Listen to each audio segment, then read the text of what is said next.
Willie D live. What's up, family? Well, the jury has spoken in the case of Carmelo Anthony's murder trial, and they have found him guilty of murder, rejecting his claim of self-defense. I am here to discuss this case and the verdict with attorney Dennis Sperling. Dennis, are you there? Looking for attorney Dennis Sperling. There he is. Yeah, here we are, man. So you called it. Yeah. You called Yeah. it. Yeah, man. Yeah. Yeah. Just So now that the verdict is in, what piece of evidence do you believe ultimately convinced the jury to find him guilty? well, Willie, like I was saying in our earlier conversation, the question is not whether or not Carmelo Anthony had the right to defend himself. It was whether or not the use of deadly force was justified. And in this particular situation, under the Texas statute that we talked about, deadly force is necessary if you feel like your life is in danger or you're in danger of serious bodily harm. And being pushed by someone does not rise to the level of serious bodily harm or what should make a person feel like their life is in reasonable danger. That's what it was. And the statute is pretty clear. And when you sit in those jury rooms, the judge, well, first of all, the judge is going to read all of the jury charges into the record in front of the jury. They're going to sit there and they're going to read 10, 15, 20 pages of jury charges, and they're going to give you your instructions. And you simply have to follow those instructions. If you get this, you have this. If you hit this, you have that. If you find this, you don't have that. And that's what happened, man. You know, and it's the jury's determination to determine what are the facts or not. That's why they call it the finder of fact or the trier of fact, what they believe and what they didn't believe. And in this situation, they believed that Carmelo Anthony was not in fear of losing his life. And as I said earlier in our previous conversation, I don't see where he was. The Metcalf didn't have a knife. He didn't have a gun. Carmelo wasn't on the ground getting stomped out. You know, and you know, all he did was push him. And I get the fact that he touched him. And if somebody touches you, you have a right to use ordinary force under Texas law. He could have got up and stole off on him. You could have hit him with an uppercut. You could have kicked him in the groin. You could have done a lot of stuff. But to pull out a blade and stab him, that's not justified. That's not a justified use of force. That's what happened. So, Carmelo is now facing 5 to 99 years in prison. What do you think now? What do you think that sentence might look like? They're going to consider the fact that these boys didn't know each other. There was no Carmelo doesn't have he doesn't have a criminal record. Otherwise, you know, non-troublesome kid, no past, comes from a good family, educated young man. They're going to consider the fact that he was concerned. They're going to consider the fact that he wasn't looking for trouble. He was just sitting there minding his business. They're going to consider all of that. And so I don't think he's going to get 99 years, but I don't think he's going to get 5 years either. But if anybody should qualify for the 5 years, I mean, that's what the 5 years I think should be. If you're going to say 5 to 99 years, no, hear me out now. If you're going to say 5 to 99 years, what is the damn 5 years for if it's not for somebody like Carmelo Anthony, who was a model student, a model citizen up until that point? 5 years is, I mean, you know, the truth is you get probation. I mean, there's all of that's available, but that's not going to be available to this young man, not in Frisco, Texas. Okay, it's not going to happen for Carmelo. You can say whatever you want to say, but I'm thinking 20. I'm thinking somewhere between 20 years. That's what I'm thinking. Now, it's reserved for people who I don't want to speculate because I don't know. I don't want to speculate. What I want to just stick to the fact is this. The jury found him guilty, and the reason that they found him guilty because the use of force in that situation was unnecessary, and so that's why his self-defense claim failed, and it was going to fail. That's what I'm thinking, brother. And I'm still reeling from the guilty verdict myself. I'm still trying to gather my thoughts because we've been living with this for a year and a half. We already living in a racially hostile climate. People are at each other's throat. You got this clown up in Tennessee telling black people to stop chimping out, and he shoots a black man. Then you had the little boy over in South Carolina. He trying to accuse of stealing some damn water and get run down and shot in the back. And that dude, Mr. Chow, gets a not guilty verdict. So, man, I'm a father. You know what I'm saying? You call that sucker Mr. Man. Mr. is reserved for people that you have. But don't call that chump Mr. Yeah. I think, but you mentioning that underscores the fact that this is not just a situation where black people are under attack by white folks. I mean, this is, that guy was Asian. And speaking of that, you look at these racial disparities that go on in these little small towns. Like if you look at Collin County, where this trial took place, it is 53% white, 21% Asian, 16% Hispanic, and only 11% black. Ain't no way a black person is going to get a fair trial in a county like that when they're accused of killing a white person. You're not going to get a fair trial. And that's the fundamental problem with this country. When you look at the way that these charges came about in the first place, it took the prosecution, it took them months to come up with these charges. Anytime they have a slam dunk, man, it's just like when they have a slam dunk on video, they show it immediately. But when they don't have one, they got the doctor and manufacture something. I do believe these charges were absolutely manufactured. And what happened to the video of this? That boy Eddie, I understand, that called Carmelo over to the tent, who I believe set Carmelo up in the first place. Allegedly, he had recorded the incident. What happened to the recording of it? Kids record everything these days. Anytime there's a slight confrontation, they start recording. Where's the recording? You can't tell me it's not a recording out there. And I do believe that at some point that recording is going to surface. Well, Willie D, I can't speculate with you. All I know is what the jury heard, and the jury heard, they heard the evidence. Now, I can go over what I think happened, and you and I talked about this earlier in the preliminary leading up to this show. But for the most part, man, when there's a body. Now let's start with the fact that we do know that Carmelo stated that he killed him. He said that the officer, I believe it's Officer Alvarez, Officer Cortez, who is the teaching the campus resource officer. He said, yeah, it's not alleged.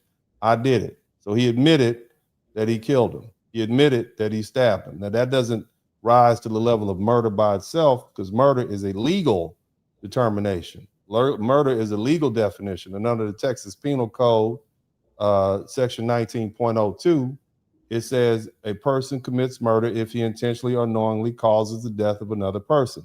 I think that's clear.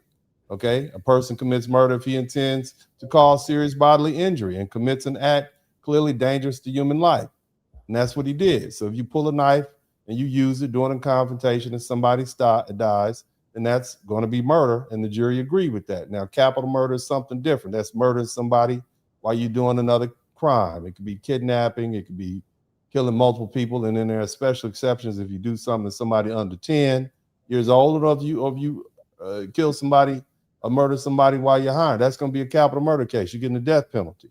Now, when we talk about manslaughter, The old saying is, you do something reckless and you do it in the hot blood without a chance for cool reflection. Okay. Obviously, the jury didn't think it was.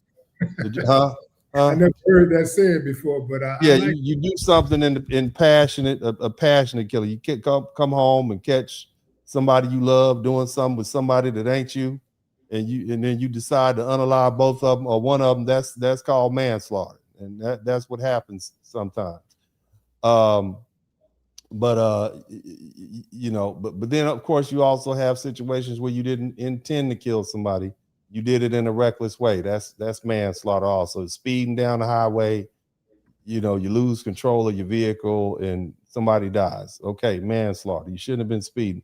Now, again, the self-defense, which is what people are dwelling on, again, Carmelo didn't take the stand. So how is the jury supposed to know what's on his mind if he didn't actually take the stand to discuss how he was feeling at this time? Everything we're talking about is speculation. Yeah, he could have been afraid, or he could have been angry. He could have feared for his life, or he just could have been ego tripping because he didn't want somebody pushing him out the seat. Maybe with some little cute girls around. He didn't want to seem like a punk. I don't know, because he never took the stand. Now, his lawyers, of course, raised the idea that there was a self-defense. They talk about how big the other boy was. They talked about the physical evidence. They talked about the size difference in the two of them. They talked about the fact that he sat there the whole time. And he also talked about the fact that Austin Metcalf put hands on Carmelo first. And see, that's great. You raised that. But again, Carmelo never actually took the stand. Now, here's the thing we have to address. The Texas Penal Code, Section 9.31, ordinary self-defense.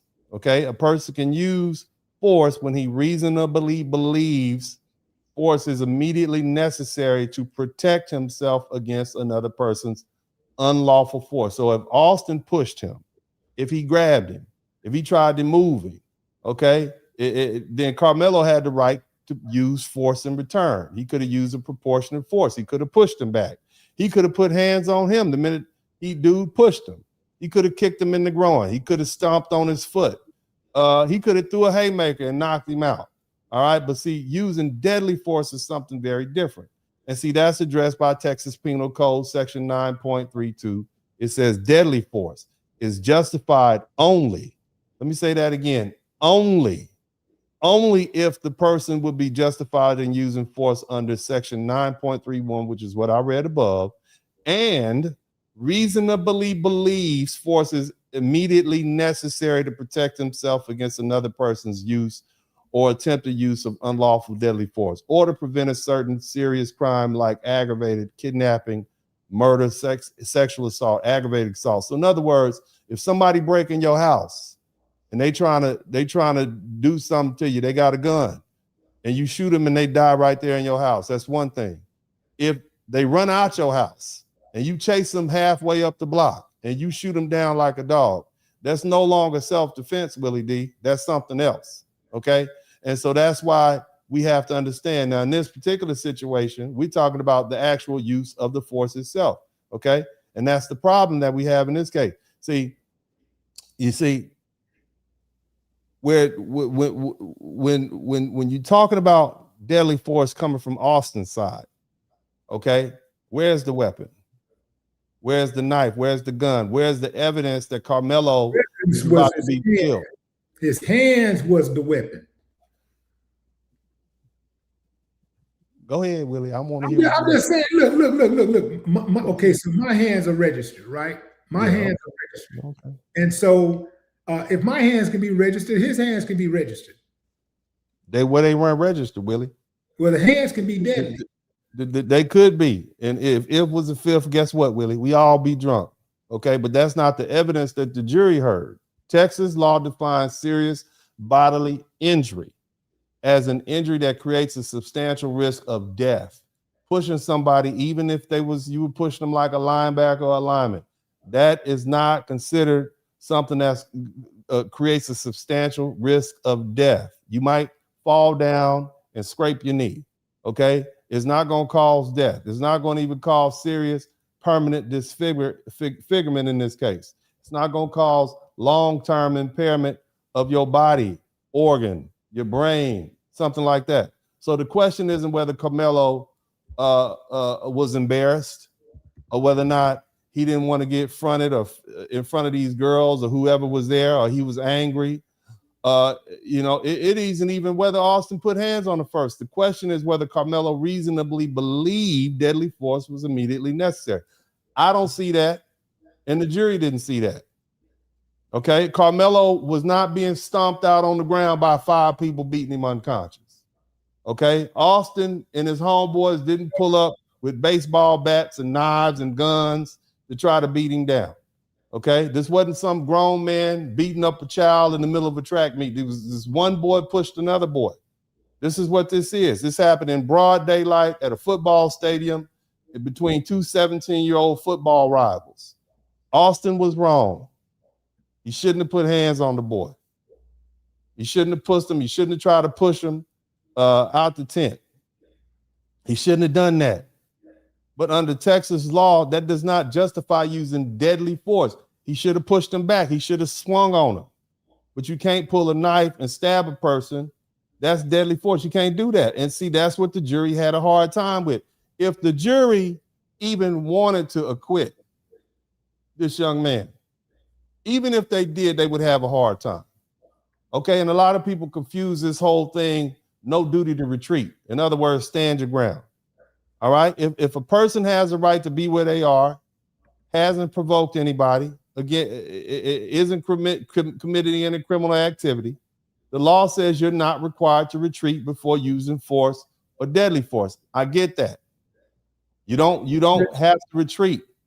But no duty to retreat does not mean you have a free license to kill. You still have to meet the deadly force standard. You still have to reasonably believe deadly force is immediately necessary. And the jury said it wasn't. Okay, to your point, Dennis, Marquise McLaughlin. Remember him? I don't, brother. I don't remember him. This Marquise McLaughlin.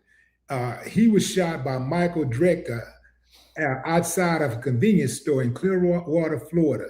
Mm-hmm. This is the guy who was inside of the store with his small son. Okay. And his wife was outside, parked in a handicap spot. This guy, the white guy, goes over to the car and, starts harassing her. And so when her husband comes out, the husband tells her, hey, this guy, he was harassing me, blah, blah, blah. And the husband forcibly pushes this guy to the ground. He pushes him, the guy falls to the ground, he comes up, boom, and he hits Marquise one time in the chest, kills him instantly. Okay. And this guy went to court, got convicted, and he's in prison right now. So let me see I think I remember this case. So this is the go ahead. No, I'm just saying to your point, he tried to use the stand your ground defense because, Florida is notorious for letting people get away with stand your ground. But they said in particular incidents, this was not a stand your ground because you did not return force. You didn't return force with force. You used more force than was necessary to stop this guy from attacking you. Okay. And you equate that situation where we're dealing with these 2 kids in the football stands? No. What I'm equating is the push. The push wasn't deadly. So you said that Austin Metcalf's push was not deadly. It was not a deadly force. He pushed him, and therefore, what's his name? Carmelo's life was not in danger. So what I'm saying is that these people use the same defense. That this guy tried to use the same. Basically, the white guy, if you reverse the roles, the white guy is now acting as Carmelo Anthony. He was pushed, and he pulled out a gun and shot the guy, and he ended up in prison. Okay, that's what I'm saying. Carmelo, he pulled out a knife and stabbed the guy, and now he's going to prison. Okay. Well, I'm gonna be honest with you. That's Florida. This is Texas. I haven't looked at the Florida statute. I don't know what he was charged with. But I can tell you what the jury did today. They Mhm. found Carmelo Anthony guilty of murder, and I'm explaining to you, to everybody, why they found him guilty of murder, because they could not justify the use of deadly force in that situation. They couldn't justify somebody pushes you on the schoolyard and you haul off and stab them. Where we do that at? You know how many times I've been pushed on the schoolyard? You can't haul off and kill somebody because they push you. And I'm not even talking to you as an attorney right now. I'm talking with you common sense. What if you in the Walmart and somebody push you? Are you now entitled to haul off and pull your pistol out and put 2 in the chest and 1 in the head? I think that's a bit excessive. I think it's a bit excessive, Willie D, in my opinion. Okay, what I'm saying is that is a bit excessive. Mm-hmm. But put your hands on somebody, you don't get to determine the level of force that they use to defend themselves. And I'm saying, even if they're wrong in that situation, even if they're wrong, even if legally they're wrong, you put yourself, you created the situation. You put yourself, if Austin don't put his hands on Carmelo, Austin is at home or he's in college, preparing for a test, partying, kicking it with some girl, hanging out with his buddies, doing whatever college kids do. Maybe he's homesick and missing some home cooking from mom. Whatever. I agree. Yeah, he shouldn't have put his hands on it. I agree with that. Yeah. There has to be some liability on his behalf. Clearly, and Carmelo Anthony would have been justified in teeing off on him and trying to knock the bejesus out of him, try to knock all his teeth out of his mouth. That's what I'm saying. But that would be justified. What you can't do is pull out a knife and stab somebody. Somebody put hands on me, I'm gonna try to give them a 2-piece from hell. That's what you get. That's called a proportionate response. What you cannot do, brother, what you cannot do is pull out a blade or pull out a pistol or go for a dangerous weapon and kill somebody. You can't do that in this society. Yeah, we regulate that behavior. And see, that's what I'm trying to get at. Willie, we cannot, the response has to be proportionate. If your life is not in danger, you cannot escalate a situation where you take somebody's life. You can't do it. We don't do that in this society. And that's it. That's what the jury said. You can be mad. They can be mad if they want to, but that's what the jury said. That's what the law said. Dennis, go ahead, brother. Yes, sir. I absolutely agree with you legally. I get it. I understand. Because I brought you on because you're the legal expert, not me. So that's why you're here. And so I respect everything that you're saying. Yeah. But I am telling you that might be the legal standard, but in reality, if you put your hands on somebody, then it has to be considered. They have to take into consideration a person's reasonable reactions. If, like you said, if somebody put your hands on you, they put their hands on you, they push you or whatever, you're going to try to dust them off, right? Well, honestly, if I feel like somebody's trying to, now, bro, I'm be honest, you and I are a different age at this point. You and I are trying to walk away from conflict at this point because, like you said, we have responsibilities, we have people depending on us, but younger people, the 17-year-old, we got 2 17-year-olds. Their brains aren't even fully developed till they get 25. Absolutely. Okay. And so the message that I'm trying to explain to these young people is you need to control yourself. No matter what happens, you have to act as a reasonable person because you could end up like Carmelo Anthony. Did he win? I don't think he won that conflict. Well, that's what I'm saying. He got guilty. He about to go to jail for 20 years. Let us know what he probably should have did. I bet if you ask him again, would it have been better to walk away from that conflict or go ahead and pull out that blade and stab? I bet he would be thinking, I bet he would give you a different kind of response right now if he got any sense. You're absolutely right. He would give a different response. I do believe he would give a different response.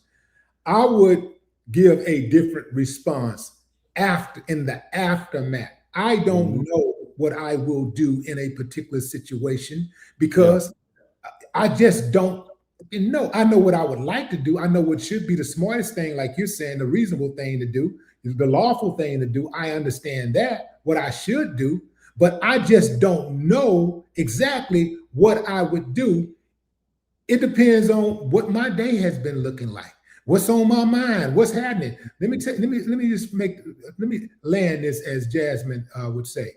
Uh, the thing is that conflict is costly. This is why Yeah. at our age, we try to avoid conflict because we've lived long enough to know that conflict is costly. Even if you win, you might lose. Yeah. Carmelo won the fight. He loses the war because he's going to prison. So, and even if he was found not guilty, he has the burden of having to have his family uprooted from the community in which he was growing up in, and they was building a life in. He has now the jacket on his back as a murderer for the rest of his life. Yeah. That name recognition is going to impact his family and anybody that carries the name Anthony, especially anybody that's associated with him. His kids are going to be affected by this decision. And then had he been acquitted or never charged at all, perhaps there's somebody that's a family member or maybe even a friend that might want some revenge. So now you got to look. Now you got to watch your back for the rest of your life. You got to always be on guard. So I understand that. I truly understand that conflict is costly. This is why I try to avoid all of these suckers and clowns and fools. I try my best to avoid them because I don't really understand that. I don't think that they really understand who they fucking with when they fuck with me. I really don't. You know what I'm saying? So, but I try my best to avoid it because I understand. I know what I'm capable of doing. So, but I don't know exactly what I will do. But I will tell you this: if somebody put their hands on me, I don't know if I'll pull out a knife and stick them.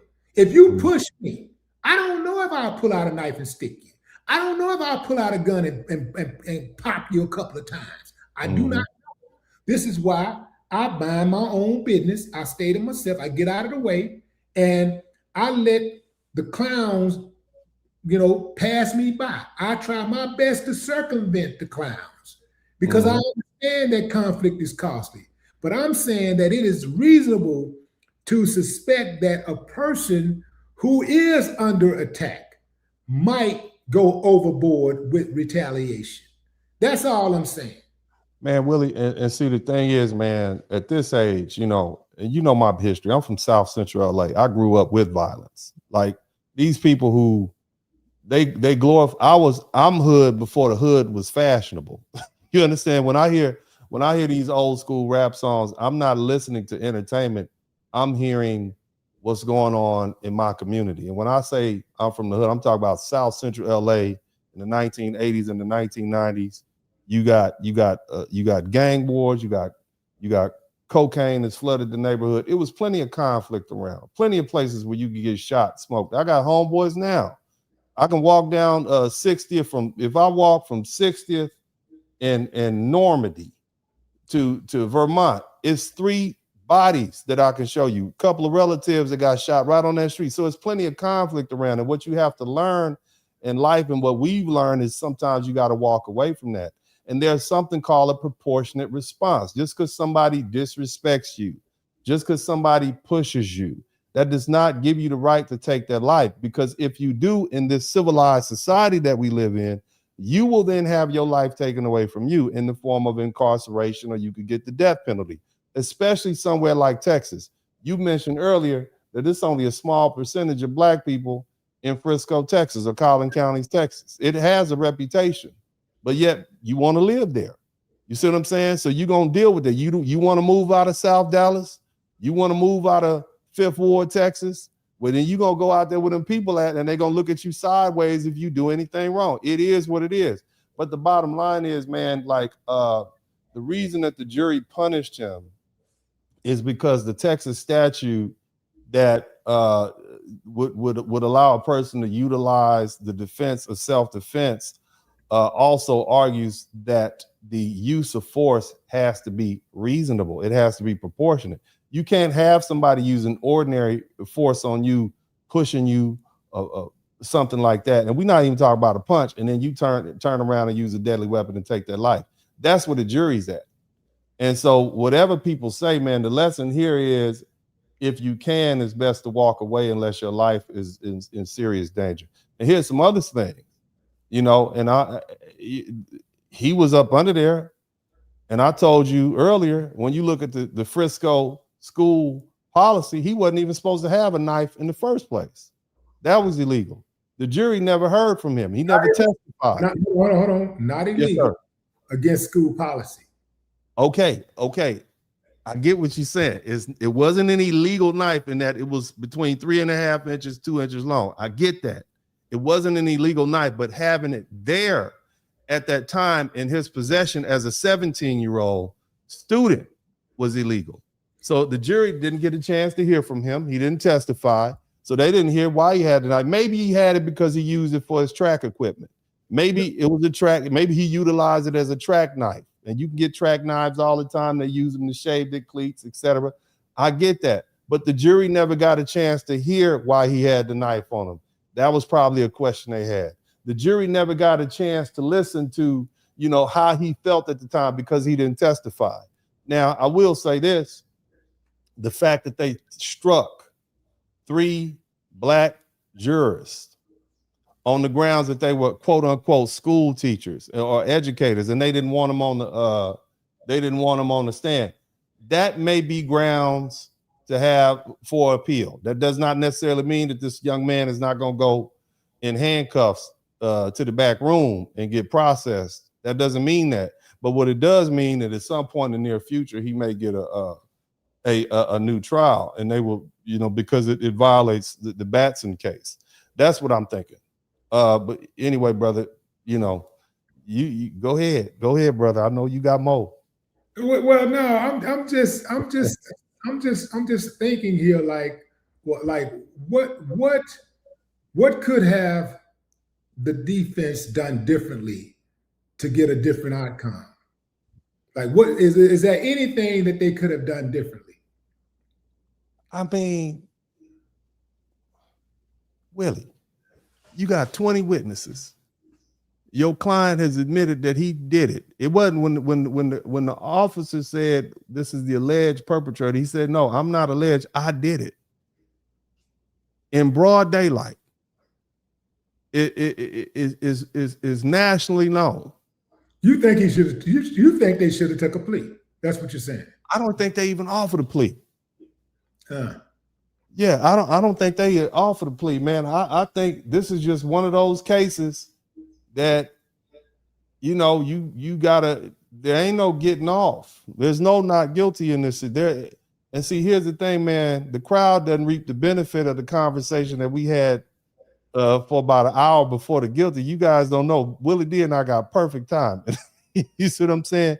Mm-hmm. And I gave him all the reasons why. And lo and behold, right at that 1 hour mark, boom, you know, it's a murder charge. And I said, it's going to be nearly impossible. I will be shocked if the jury doesn't come back with murder, because that's what it is. And when you read the statute, when you read what the jury charges are going to look like, that's what it is. It is what it is.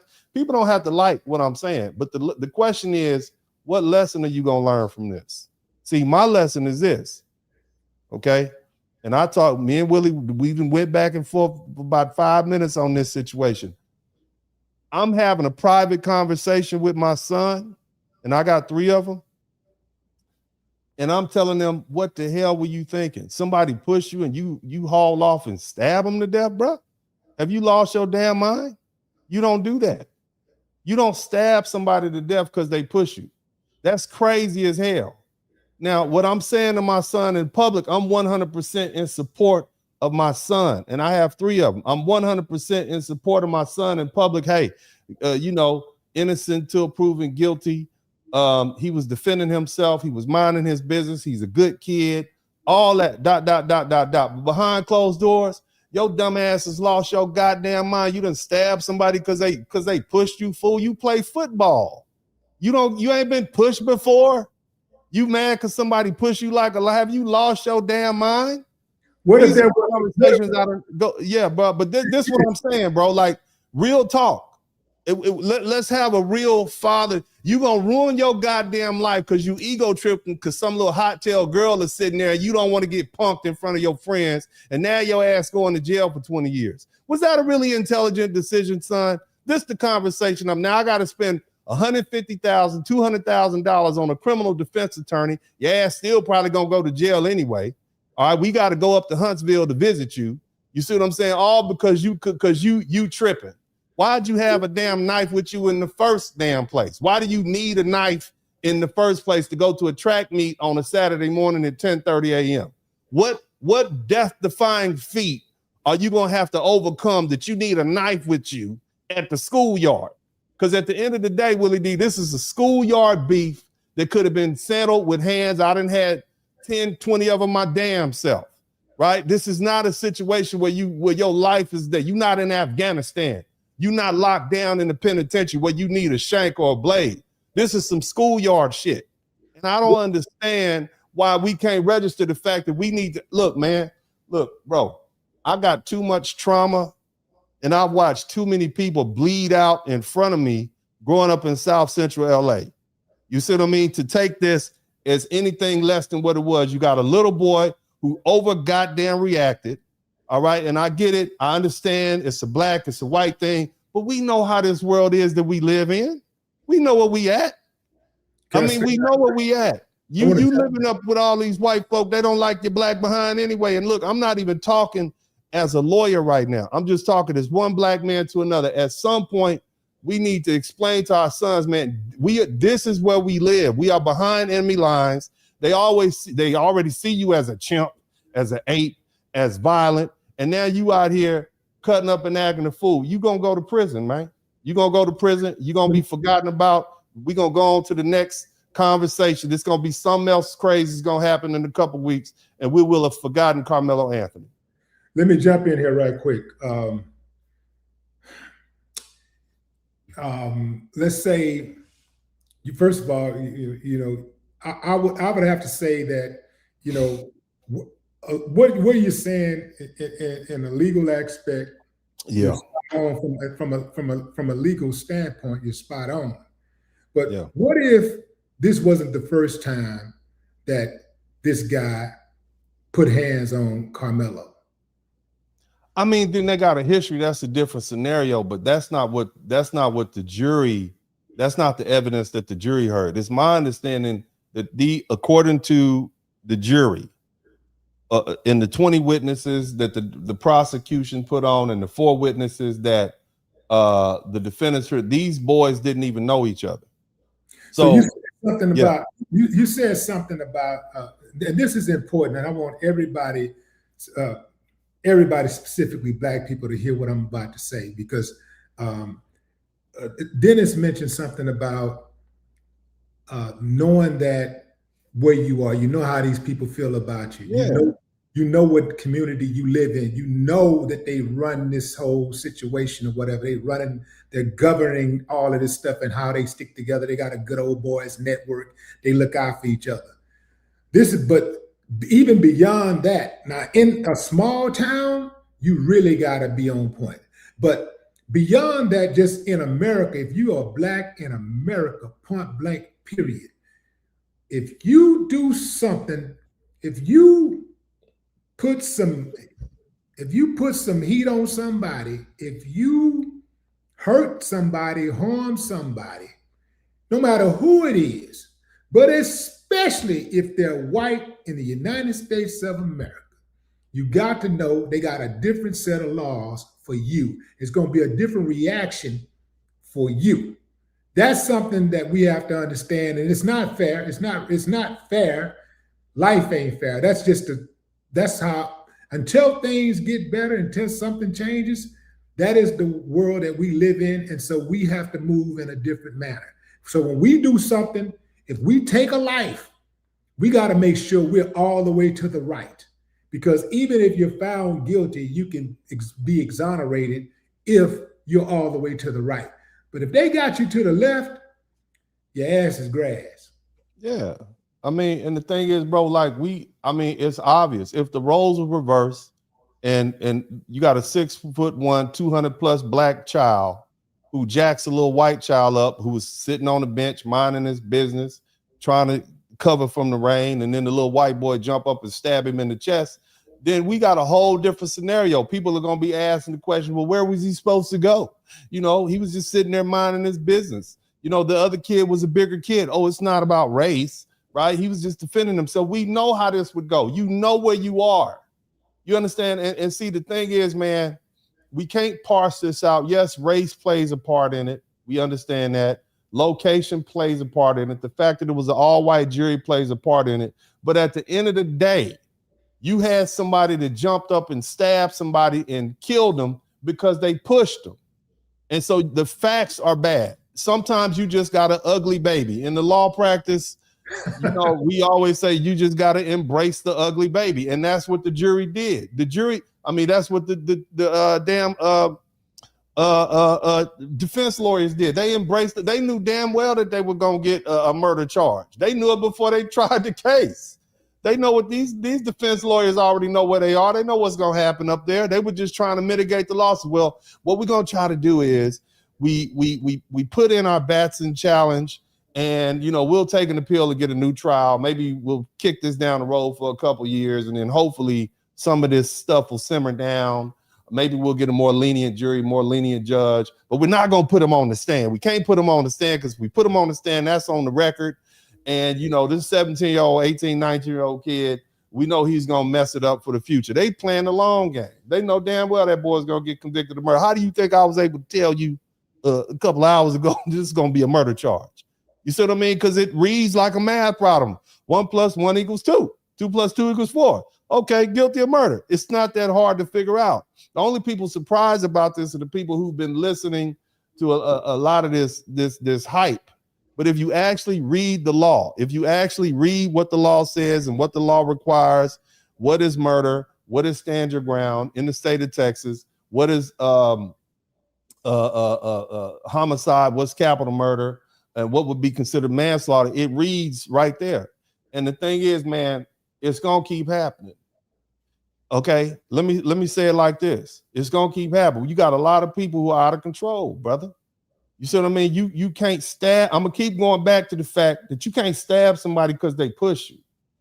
Just like you can't shoot somebody because they bump into you.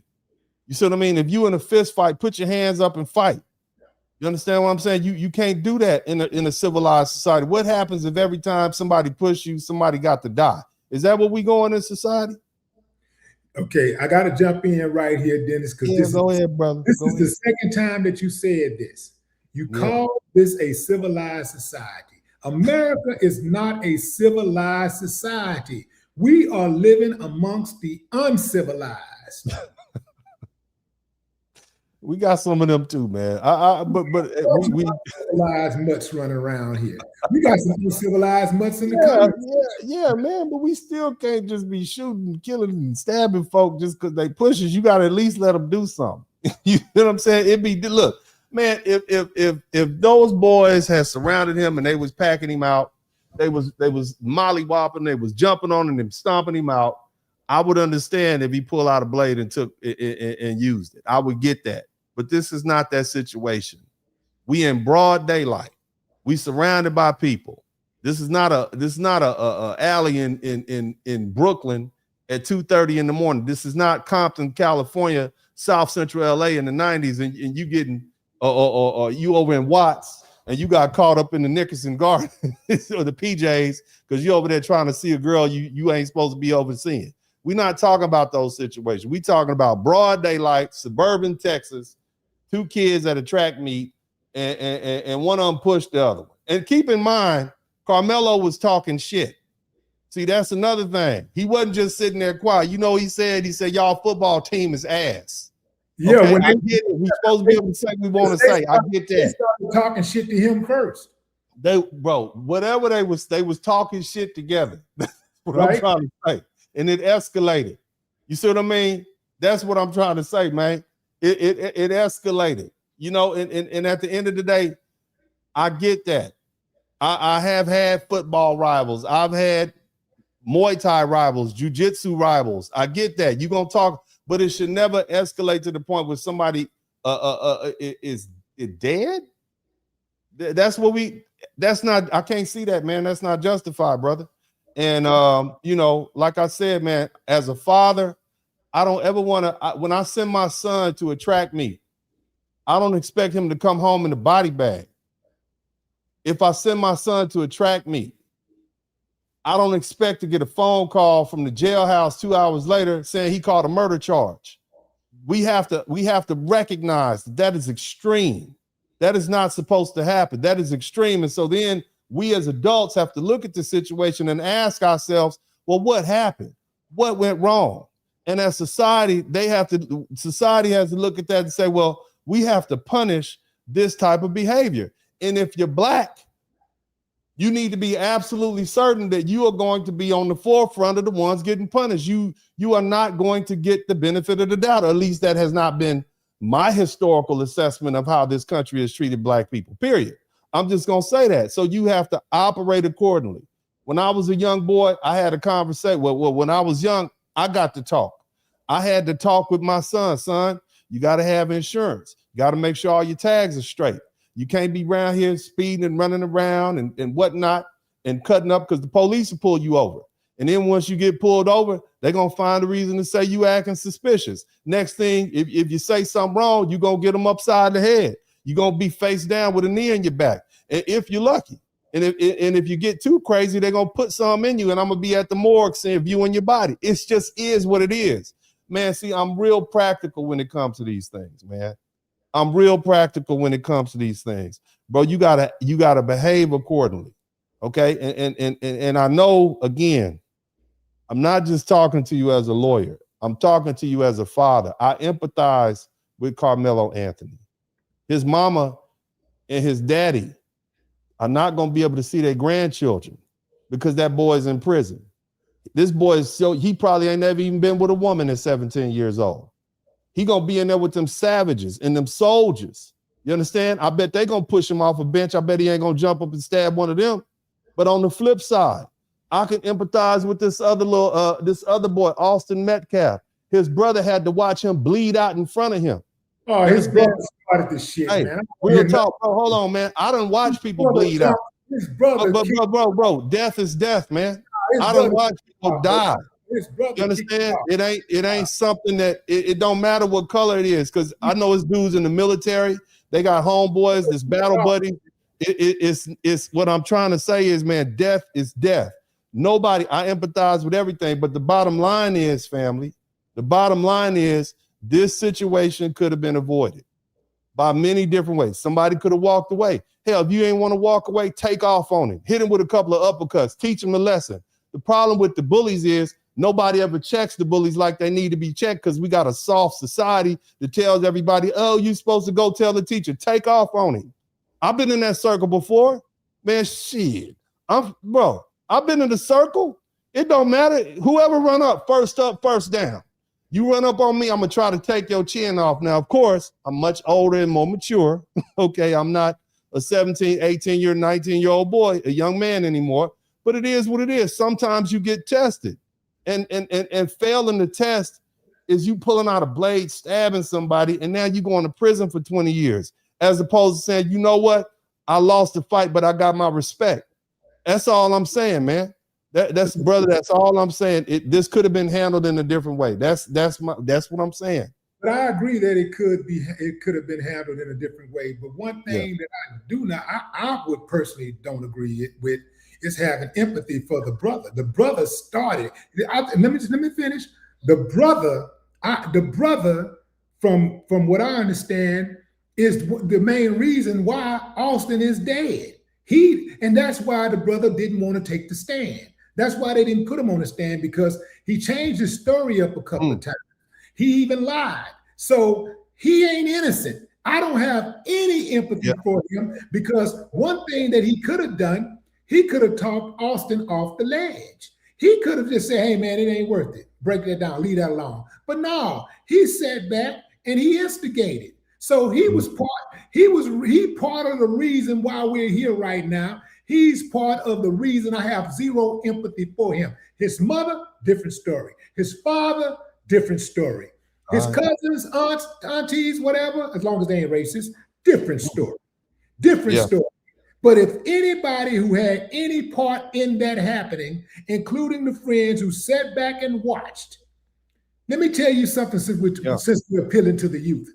Youngsters, if you see your friend doing something stupid, you don't take your damn phone out and start recording. You shut it down. Hey man, what you doing? Man, get out of here, man.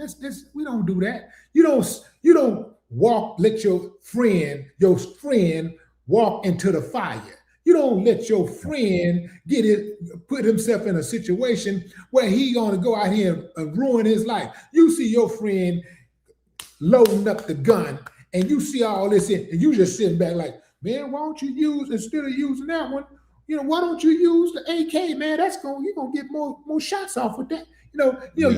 If it's your friend, you care about your friend. You care about your friend's family. You don't go to your friend's mama house, daddy house, eat their food, enjoy their entertainment, watching their television, sucking up the air, and then you go out into the streets and you see that their son doing some stupid shit that that can get them messed off, get their life taken away from them, get their freedom taken away from them, and you just sit back and watch the shit happen, and you call yourself a friend. You ain't no damn friend. That ain't what a friend does. A friend protects his friends. And what I'm saying is that Austin friends did not protect him. They did not protect him, and they don't deserve nothing. They don't deserve no empathy whatsoever. And bro, I agree with that, man. And it's just like, again, I hadn't made any comments about this thing because I just don't like the whole situation. I don't like the two boys' lives is ruined. One is dead and the other one's gonna go to jail or prison. So, and this happened. I mean, this is close to home. We ain't but what, a couple hours away. You see what I'm saying? This is in our neck of the woods. And I hate that this whole situation happened. And but the truth is, man, we as society have failed. And I'm gonna say it like this, man. We failed because we've trained white people to believe that black people don't have humanity, generally speaking. We've trained society to believe that black people don't have a right to defend themselves.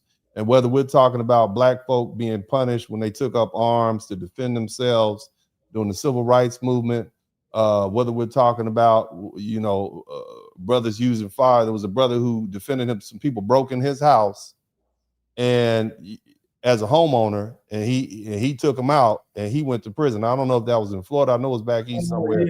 Yeah. Like so now I believe 4 of them or something like that. He put them, he sent them home to their maker. But what I'm saying is, man, we as society have failed ourselves. And this whole racial divide, you see what I mean? I'm trying to get to the point in this particular case, and it's hard for everybody. Let me try to look at this in a very sterile way as an attorney. Let me try to look at this as a scientist, as a scholar.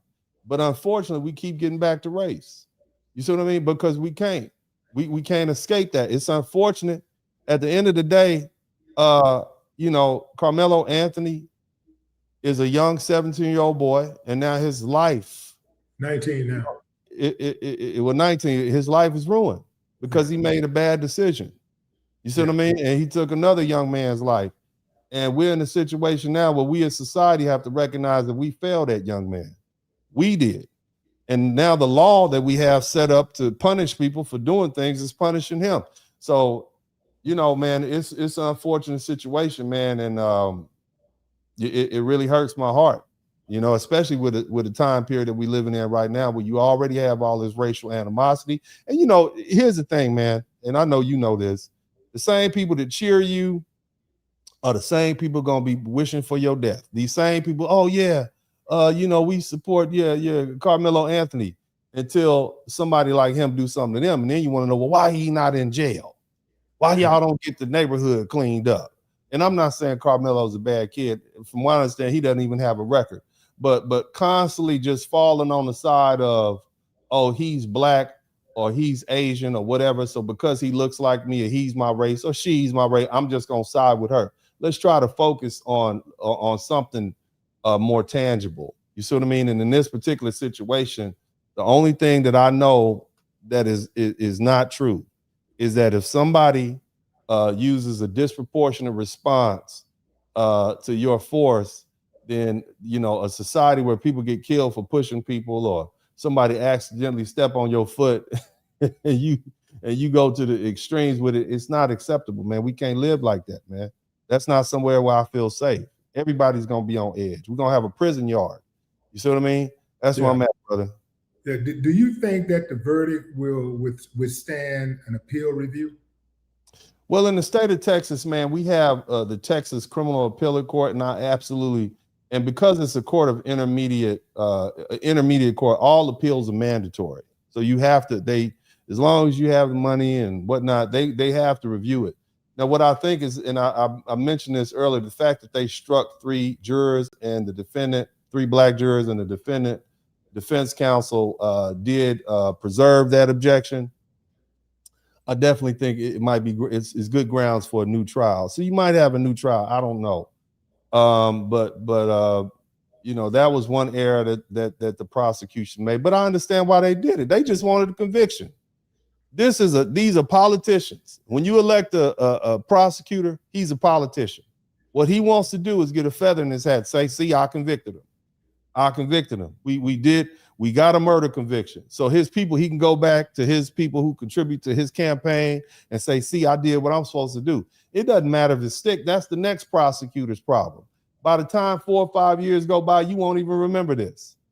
It's going to be a whole nother group in there somewhere. This guy might move on to be an attorney general or something like that. But he got a feather in his hat. And see, that's the thing about prosecutors, man. This thing about the criminal justice system, you got to feed that animal. Once you create that animal, you got to put bodies in it. And the bodies that they like to put in it are undesirable. Whether we talk about black bodies, whether we talk about illegal immigrant bodies, we want to put bodies in that system because we make money off that system. Period. It pays a lot of judges. It pays a lot of salaries. It pays for a lot of Mercedes-Benz, Rolls Royces, 6,000 square foot houses, et cetera, et cetera. You understand what I'm saying, brother? So they don't care. They just want the conviction. So if they get a conviction that eventually gets overturned, that doesn't take away the fact that they got a conviction. And this is what I'm looking at. And so the way I see things from being an attorney and having done this going on 30 years, second generation, actually, man, come to find out, man, my great-great-great-grandfather was an attorney. That son went to Rusk College in Mississippi, ended up being the county attorney for Nicodemus, Kansas, helped found one of those free black towns in Kansas. So it's in the blood. But this is the way the system works. You know, it's the way the system works. And my thing is, man, just do your best to stay out of that system. You don't want the hands of justice to get hold of you because it's hard to get them up off you once they put that stink on you. And so, yeah, they got a feather in their hat. They put one in, you know, a high profile case. So that's what I'm looking at. How much impact do you think that social media had on this outcome of this case? Hey, man, the jury's on Facebook, the jury's on TikTok, the jury's on YouTube. I'm sure it had an effect. If nothing else, it affected the ethos. If it didn't affect the jury, look at the 21 kids. Look at the fact that Carmelo's so-called friend. Remember his friend? He said, I don't know that guy. You know, he denied him like Peter did Jesus. You know, I don't know him. I don't know who that is. And then the defense attorney say, is there the picture of you? Didn't y'all hang out 3 times in 1 week? And you telling me we have photographs of you hanging out with Carmelo Anthony, and you turn around telling me that that's not your friend? What are you talking about? And so he said, oh, okay, yeah, I might have known him a little bit. Clearly, you knew him a little bit more. And so what that situation tells me is that, yeah, man, you can put a parade of witnesses up there, but if you get in a certain environment and people realize, look, man, I got to live here. I got to live here in Collin County. So if I'm one of the people who come up here and say something like, well, you know, Carmelo was just sitting there minding his business, and old buddy, he really ran up on him and jacked him up. You might change your testimony. I'm not saying anybody lied. That's not what I'm saying. What I'm saying is you might augment, you might add on, you might detract some things that you would otherwise say if you were telling the truth, the whole truth, and nothing but the truth. So the fact that you have 20 witnesses up there, that does not necessarily mean that the jury heard all the facts as accurate as each one of the witnesses could have possibly remembered. That's all I'm saying. And again, Carmelo didn't testify for himself, and that doesn't mean he's guilty. Okay, but how's the jury supposed to know what his mindset was if he didn't get up there? And that's going to be, in my opinion, the crux of the self-defense argument. It's a give and take. You get up there, you say, hey, yeah, look, I stabbed him, or I shot him, or I did whatever, but I did it because I felt this way. There was a guy over here, a guy over there, a guy over there. I already knew these guys' reputation. I had understood that they knew jujitsu, they were violent. I understood that, but he didn't get up on the stands and say that. You see, so how is the jury? The jury is just supposed to infer that from the physical evidence. They're supposed to infer the fact that, oh, well, this guy is, 5'7", 40 pounds or 160 pounds, and this other guy is, 6'1", 210 pounds. We can infer the fact that he was afraid. They have to infer that, but they never actually heard that testimony from Carmelo. And I get why his lawyer wouldn't want to put a teenage boy under cross-examination. I get that. He'd say something, and that's going to make the jury like him even less than they like him now. Because at the end of the day, we're looking at a murder car. We're looking at murder. But go ahead, brother. I would say it's going to make the jury hate him even more than they hate him now. The jury was against Carmelo Anthony from Jump Street before they were even picked. I do believe that the jury had their minds made up. Dennis, let's say Carmelo's parents reached out to you right now and said, Dennis, we'd like you to represent us in appealing Carmelo's murder conviction. What's the first thing that you do? Well, I'm going to tell them I don't practice criminal law and that they need to find an attorney who practices criminal law. If you did, because you do know criminal law. So if you were to represent them, what's one of the first things, hypothetically speaking, what's one of the first things that you do? Well, let me say it like this. I have a dark practice. And what that means is it's a practice that I don't advertise. And there are a lot of people around the country who know about that. Like I reach out to a lot of stars and a lot of very powerful people around the country. And one of the things I do with my dark practice that I don't advertise is I put together teams of lawyers and other professionals and experts to help people consult behind the scene how they should handle certain crises. And so in this situation, I would never put my name and associate myself with some sort of criminal appeal, but I would put a fantastic team together for them to help them. Now, again, my dark practice has a lot to do with, you got to have some money. Okay, these are people who want to be paid. You see what I mean? Now, that does not necessarily mean that his appeal will lead to some sort of overturning a conviction like what happened in the Bill Cosby case. But I would do my very best to get him the best appellate team together. And, this is possibly something, depending on what the Texas Criminal Court of Appeals would do, might end up in the Supreme Court, but it would be a lot of money. It's going to cost a lot of money. I don't know the family. I don't know them. But, it would have to be some serious numbers, in order, if they want to go to the full extent. I would try to do this. I would say, hey, look, and I've been on here with you. I don't know if they took him behind those walls after the verdict, or they gave him a little time to get his affairs together. I don't know. You see what I mean? But I would try to delay incarceration until sentencing. In other words, it could be 3-6 months before they sentence, or the jury could have sentenced him right there. They could do that. That's an option. But I would do my very best. That would be the best. But at this situation, man, it's just trying not to get wet in a hurricane. It's only so much you could do. You out there with an umbrella, you try not to get wet in a hurricane. You're going to get wet, you're going to get wet. This is a bad situation. It's unfortunate. And the most we can do, man, is go hug your children. That's what I'm telling you. Go hug your children, man. Go hug your children, have a conversation with them, black, white. Y'all need to tell these little white boys keep their goddamn hands to themselves. They don't run the world.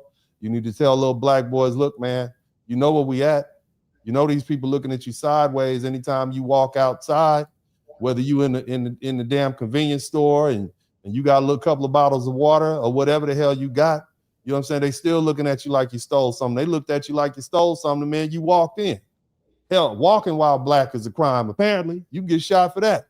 You understand what I'm saying? Just being black and just existing as a black person is a crime in some people's eyes. Yeah, man.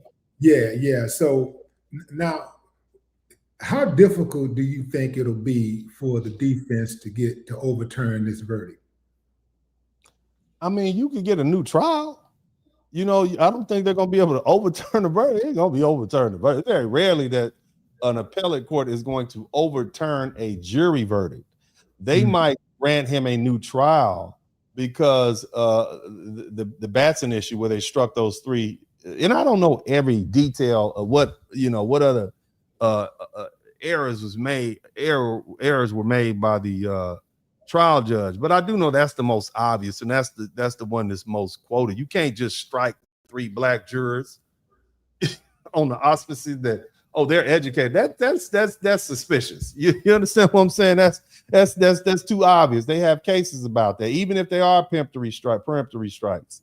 And so I think that's the most obvious grounds for appeal, and that might get them a new trial. But at the end of the day, let's say best case, let's say this. Let's say in order to avoid a new trial, let's say they a couple of years go down the road in order to avoid a new trial. They say, look, well, we'll give you another 3 years time served, just plead guilty. You see what I mean? You already been found guilty once. You know, you want to try this again, we'll give you 10 years. You quietly go away, we put you on probation for another 15 years, et cetera, et cetera. You still be young enough, you be in your 20s, you know. I mean, the defense is, the only people that seem confused about what's going on is the public. The prosecutors and the defensive attorneys, the defense, they already knew what was going to happen. I'm sure, I am absolutely certain that defense counsel had an honest conversation with Carmelo Anthony's parents and Carmelo Anthony prior to the commencement of this trial. And they let them know what they're looking at. I'm absolutely certain of it. It's really no surprise. Again, I sat up here with you a couple hours ago, and I broke down every reason why this was not going to be manslaughter, why it wasn't capital murder, and why it landed squarely on a murder conviction. And so this is where we are. So I'm sure his attorneys told him the same thing. So, yeah, you did do that. You did tell me how this was going to go down. You told me exactly how it was going to go down. What I want to know is, was there a point during the trial where you saw a turn where things went into the direction of the prosecution, where the prosecution had an advantage? Man, first of all, this trial was supposed to go on much longer than 4 days. This is a 4-day trial for a murder trial? Yes. And I was thinking about the Diddy thing. I'm like, Diddy case lasted like 6-7 weeks, and it was a freak off. It was a freak. What do you call it? It was a freak case, right? Yeah. And we talking about a kid on trial for murder in his last 4 days. Bro, the jury retired at 2:03 yesterday afternoon. I'm thinking to myself, well, it's Monday. They're gonna deliberate at least till Friday at 12 o'clock just so they can get those extra days off from work. But the jury came back today, and apparently they stayed for lunch.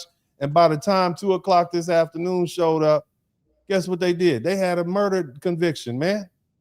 And look, I don't want to judge the jury. I don't know, but to me, it seems to me like they pretty much had their mind made up somewhere between the after voir dire, was when they picked the jury and paneled the jury, and at some point when the prosecution put on its case in chief. I think that the defense counsel probably knew it, which is why they only put on 4 witnesses. I didn't see any experts, no forensics. You say there's some videotape. I didn't hear anything about anybody subpoenaing any cloud information, any of that. I didn't see any of that. You know, at least I didn't hear. Maybe they did, but the jury, to me, it seemed like the jury had already made their mind up before the case. The defendants rest their case in chief. I absolutely believe that the jury had their minds made up already. And so what if it comes out that the actual judge, the DA in the case, was really friends with Austin Metcalf's dad, Jeff, and that Jeff was in a friendship with the actual judge in the case? You got the DA, the judge, and the father of the deceased, the victim, all friends. Isn't that a conflict of interest? Isn't that grounds for an appeal? I mean, you can appeal for any reason, but Willie D, brother, you have a young man that admitted he stabbed and killed another man. You can't get rid of that evidence. I don't care how many conflicts you have. No, you There's cannot. a dead body out here. We got a dead body. Right. Who killed this person? That's the only question. And if you have somebody who admits that they did it, the question is, why did he kill him? Well, I mean, Carmelo Anthony didn't testify as to why he killed him. He didn't come up on the stand and testify as to why he felt that his life was in serious danger, that he needed to pull out a knife and stab this other young man in the chest or wherever he stabbed him. We don't know.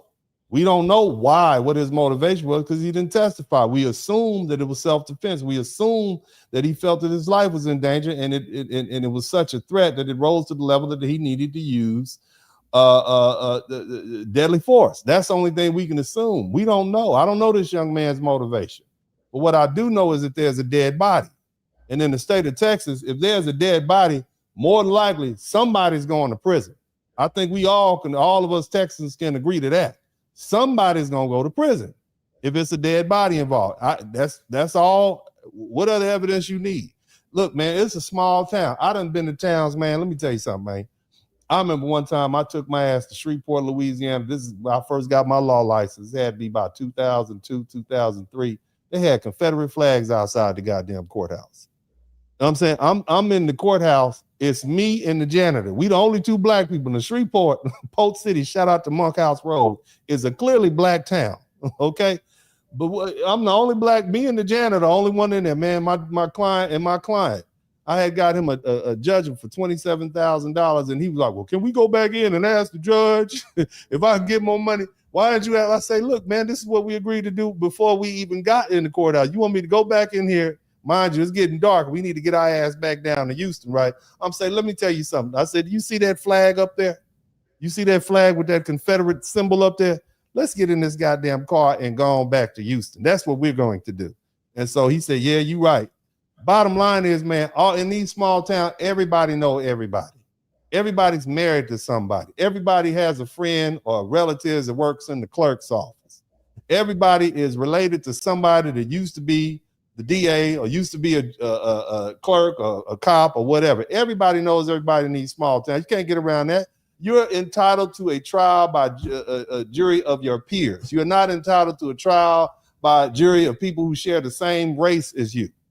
That's not just because explain that. And it's like, what exact for Karmelo Anthony, what constitutes a jury of his peers? A jury of the last ones left after the ones you don't like are struck. You don't get the best jurors, you get the ones left. That's what you get.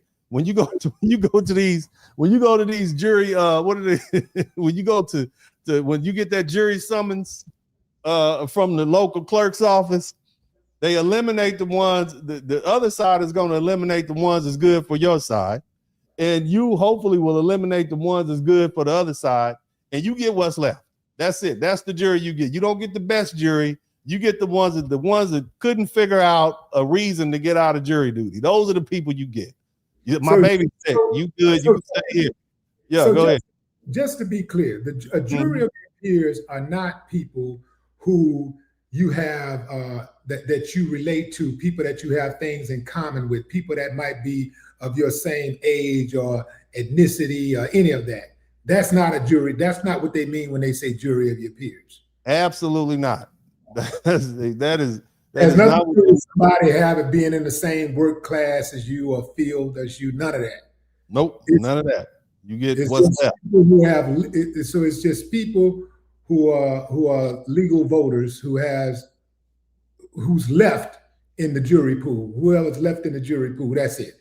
Whatever criteria that local clerks use, whether it's a registered voter, taxpayer, somebody who paid, whatever criteria they may have, that's your jury pool. And of those people, what typically happens, they'll line you up in a room, depending on the different, it depends on the different jurisdictions. Some will leave you in the audience, and they have a row of 10, 15, 20 people, and the two lawyers or whatever thing, they're looking at the jury. They'll say jury 1 through 50. Okay.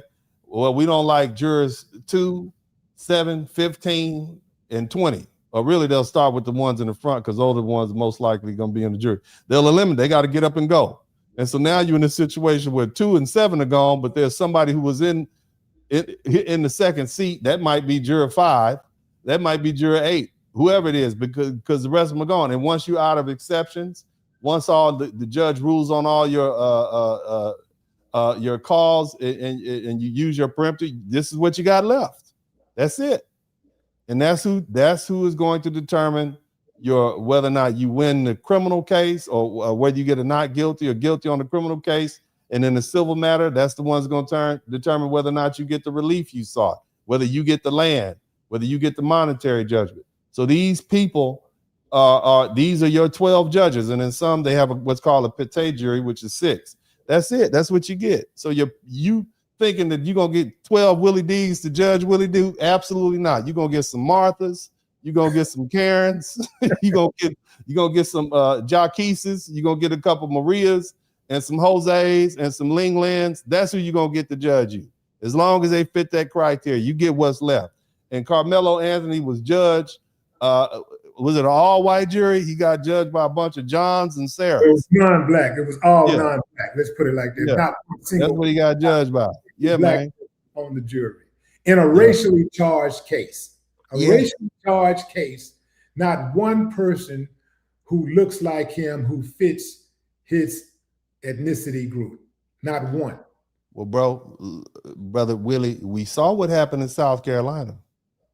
With that, I know you don't like to call him Mr. Child, but what's his first name? I forget that man's first name, but the Child versus State of South Carolina case, they had 5 black jurors, 2 what they would describe as non black jurors, and 5 white jurors, and they still found Child not guilty.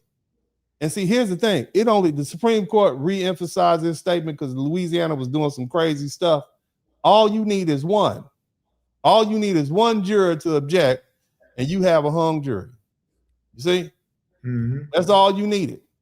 And the Supreme Court re-emphasized that some years back because they had a lot of cases coming out of New Orleans, and they would have people saying they would try to hold not guilty anyway, even if it was. So you have to have a unanimous jury. And so if you have one, guess what? You got a hung jury. You got to retry. But they didn't get that in South Carolina, and this jury here was unanimous also. So, sometimes it doesn't matter. I mean, you get a bunch of school teachers and engineers, they could be black if you want to. Get a couple of school teachers and engineers on your jury panel. I don't care what kind of black they are. They could be light-skinned black, midnight black, black as hell, light, bright, damn near white. Get a bunch of engineers and school teachers on the jury panel and see if you don't not get what you want. You see? Right. So the color doesn't always matter. Mm-hmm. Well, man, this case has been exhausting. Not so much as for us as it's been for Karmelo Anthony and his family and Austin Metcalf's family. But damn, man, this race damn thing in this country, man. God, good Lord, man. Yeah. Do you think we'll ever get to a point to where we just look at right and wrong versus black and white? I mean, just no, never. Yeah, no. Look, let me tell you something, man, brother. Race is as American as apple pie. It's not going anywhere. It's part of the ethos. This country was founded on race. And I know people don't like to say that. I know we have a lot of people out there who want to believe, oh, we had a black president. There's no such bull. I knew it was BS when I heard that. Yeah. The Confederate flags are still up. People still hold on to their strongly held beliefs. I don't try to change people. If you're racist, be a racist.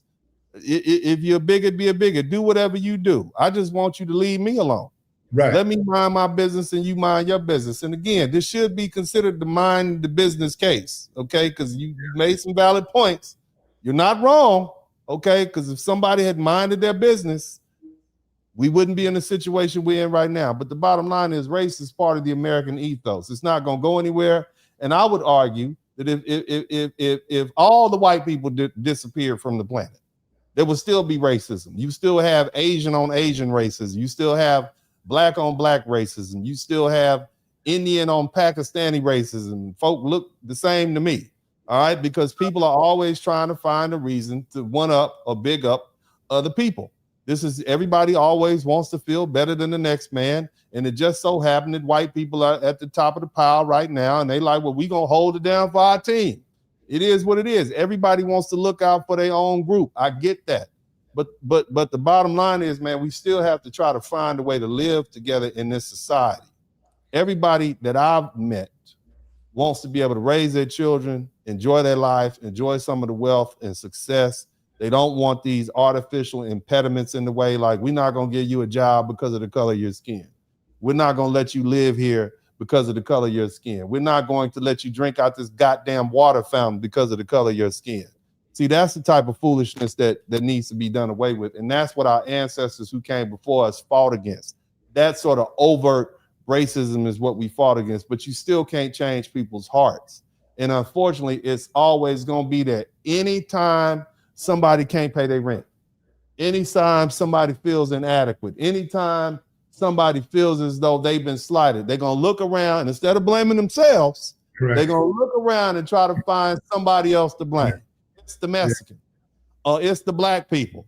The Martians are taking our job. The people who come down, AI is taking our job. And so instead of looking within and trying to make yourself the best person you can be, you want to blame somebody else. And that's just where we are. And the other thing about it, and look, man, I'm a capitalist, you're a capitalist, we make money, but part of capitalism is competition.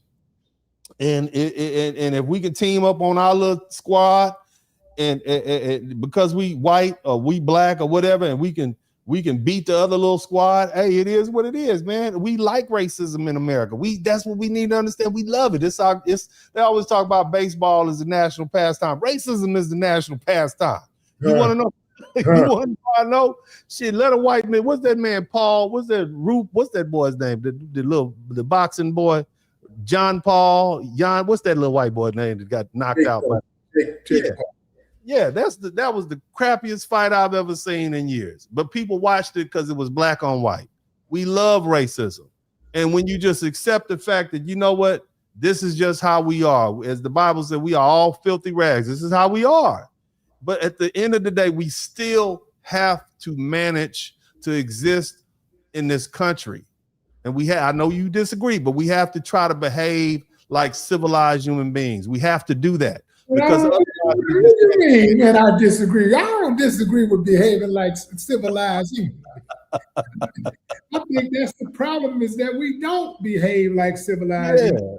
And let you tell it. Race is the biggest issue. The biggest issue is lack of respect. You know, because you can not like somebody, but respect them enough to not go knock on their door and say, hey, mother, or tell them, hey, what you doing around here? You ain't got to like a person. Just don't try to interfere with their existence. You know, that's that appears that that's the biggest problem. I think is that because listen, man, we all come wired with our own set of implicit biases, right? Yeah. We all have implicit biases, whether it be in regards to race, whether it be in regards to a team, a sports team, some artists that we like, the type of jobs that we want to have, or neighborhood, or whatever. We have preferences, right? So that's not the biggest issue. It is the lack of respect that we have, and that some people just think because they are the way that they are, that they are entitled to be disrespectful to other people's existence. And so that's the way I see it, man. Like, I'm not gonna mess with you, but please don't mess with me, man, because I don't know what I'll do. I do not know how far I will go. Yeah. Yeah, brother, you right about that, man. But I've given this conversation a lot of thought, and I appreciate you having me here again, brother. And, absolutely. Absolutely. I'm gonna be honest, this hurts my heart. Even I don't even want to talk about this. This is not even, I talk about a lot of things, but it goes to the crux of the issues that we have here in the United States. And unfortunately, this is a 400-something-year-old problem, and we're still dealing with it. We're still dealing with it. So Americans ain't as smart as we think we are, huh? Americans are not as smart as we think we are. No, but they got issues all over the world with bigotry and racism. And if it wasn't bigotry and racism, it'd be anti-religion or anti whatever. If everybody on the planet had brown eyes and the other group had light brown eyes, it'd be racism between the dark brown eyed people and the light brown. This is the nature of human beings. But we have got to find a way to exist in this world and find some semblance of peace. That's why we try to abide by the law. That's so that our women can be safe, so that our elderly can be safe. And we have to hold everybody to that standard. And this is why it's important that we have laws in place. And it's unfortunate that America has this relationship, or Black people in America have this unhealthy relationship with the legal system, because it's often been used and directed at Black people unfairly. Things like Plessy versus Ferguson.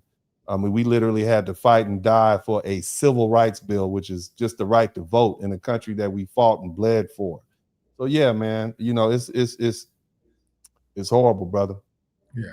I'm glad to be here with you, man. Appreciate it. I'm glad you came out, man, and imparted your wisdom. Thank you for coming on the show once again. Ladies and gentlemen, attorney Dennis Sperling. You did? Yeah, no more talk. Tell them to make sure that, if you guys want to come hear me scream at the internet, y'all feel free to come over to Dennis Sperling podcast, man. Real easy to find. Let me put that in there right quick. Dennis, it's just Dennis Sperling, right? Dennis Sperling podcast, man. Y'all come check me out. I just cracked 100,000.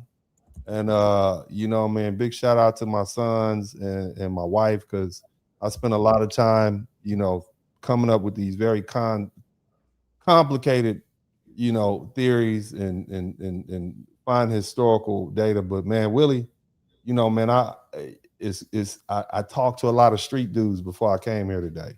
I literally talked to a lot of killers, people who got bodies. And initially the knee-jerk reaction is, yeah, man, he shouldn't have put his hands on them. But then dudes who have really taken lives and did time and said, man, you see them people's faces at night when you sleep. You see? So we talking about this situation, but there's a young man, Carmelo Anthony. He's gonna think about this for the rest of his life. He's gonna see that young man's face. He's gonna rethink that. And I don't want any other child to have to deal with that sort of torment. You know what I mean? So let's try to save our children. And and again, you have a right to defend yourself, but let's understand that there are consequences for every action. And whether you right or wrong, you still have to deal with those consequences. The law supporting you or not supporting you is one thing, but you have your internal compass. And I don't think, I don't think that this is good for that young man or anybody else who had to live through it. That's my final thoughts. And that goes for both sides, man. Keep your hands to yourself, but if somebody put their hands on you, make sure that you have a very healthy outlook on conflict resolution, because if not, you can find yourself in a real bad position. That's my time, fam. Enjoy yourself. Enjoy the rest of your morning, afternoon, or evening, wherever you are in the world. No more time.